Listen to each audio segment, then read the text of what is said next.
New York, New Jersey, Connecticut, all recommending adults to get a COVID-19 booster shot 6 months after their second dose. And just a few minutes ago, both Moderna and Pfizer announcing that U.S. regulators have given them the go-ahead to authorize the shots for adults 18 and older. It is a change, of course, from even just a few weeks ago when the FDA suggested only those 65 and older or with certain health conditions get booster shots. So what changed? We're all confused. Joining us right now, FDA Vaccine Advisory Committee member and director of the Vaccine Education Center at the Children's Hospital of Philadelphia, our good day friend, Dr. Paul Offit. Nice to have you back right here.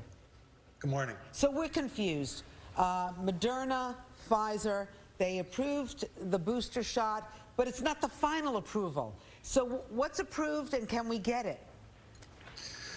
So the first time when this came up before our committee, the FDA Vaccine Advisory Committee, we voted against this. We thought that it didn't make sense to give a booster shot to everybody over 18 years of age. Rather, we recommended certain groups at highest risk. That then went to the CDC and their advisory committee, which basically agreed with that.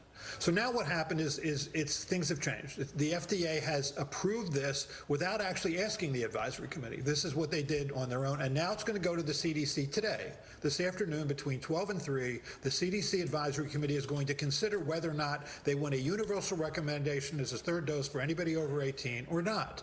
But if they say that is what they want, that's going to be different than what they said last time. But let me make this simpler. I think it's confusing for people to know whether or not they're fully vaccinated. Are they fully vaccinated with 2 doses or 3 doses? If you've gotten 2 doses, in this case of an mRNA-containing vaccine, you have a high level of protection against serious illness, and that has held up. That hasn't faded at all. You still are going to be protected against serious illness, meaning the kind of illness that causes you to seek medical attention or go to the hospital. What does fade is protection against mild illness, so cold-like symptoms, or even a sort of moderate illness. That does fade. So, and if you get a booster dose, then you'll be protected for a certain period of time against that more asymptomatic infection or mildly symptomatic infection. But I still think people can reasonably consider themselves to be fully immunized with 2 doses in terms of protection against serious illness. All right, so are you a little upset that they bypassed your committee, the FDA Advisory Committee, and just are going to go ahead and approve boosters for all?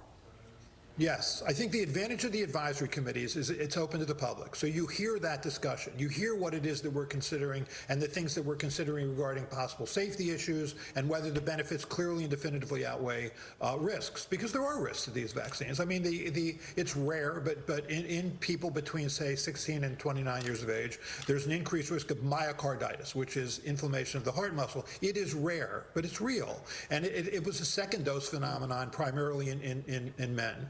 Why a second dose? Because that's a booster dose. So now you're giving another booster dose, which is even a higher booster than the other one, than the second one, which is fine as long as the benefits of that third dose are clear. And for right now, the benefits of that third dose is that you have better protection, clearly better protection against mild illness. And that's, I think, what isn't being made clear. I think people don't know whether they're fully vaccinated with 2 doses or 3, and that's going to become an issue, especially with vaccine mandates. So how do we simplify this, Dr. Offit? Because if your advisory committee was voting against doing this, if someone's watching today, they've already been vaccinated with 2 doses, what should they do? Here's what I would say. I think if you've received 2 doses of an mRNA-containing vaccine, if you're over 65, you benefit from a third dose. If you are over 50 and have a medical condition that puts you at higher risk of severe COVID, I think you benefit from a third dose. I think if you live or work in a long-term care facility, I think you benefit from a third dose. For everybody else, you could consider getting a third dose, but realize that you are protected against serious illness associated with the first 2 doses that you've gotten. So why has this message been so confusing? Why has it not been streamlined? This is since day one. You would think that at this point we could have figured out how to all send out the same message, but that has not been the case. No, I tell you, I think the seminal moment in this country came on July 4th. What happened then, there was an outbreak in Provincetown, Massachusetts. Thousands of men got together, celebrated July 4th. 79% of them were vaccinated. 346 got COVID. 346 people who were vaccinated, fully vaccinated, got COVID. 4 of them went to the hospital. That was 1.2%. That's good. That's a vaccine that's working well at protecting against serious illness.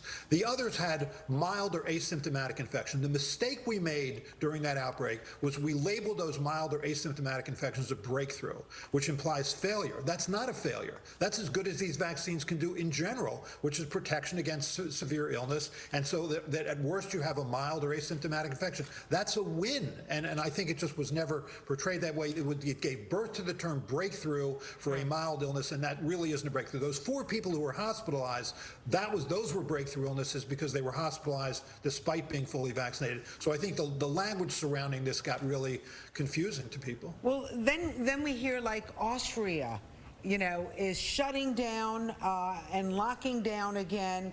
So it gets us worried because we're thinking, oh my goodness, breakthroughs, the boosters, the vaccines are not working. Can we relate to Austria, or are they in their own little, category? Here's what you have to watch for.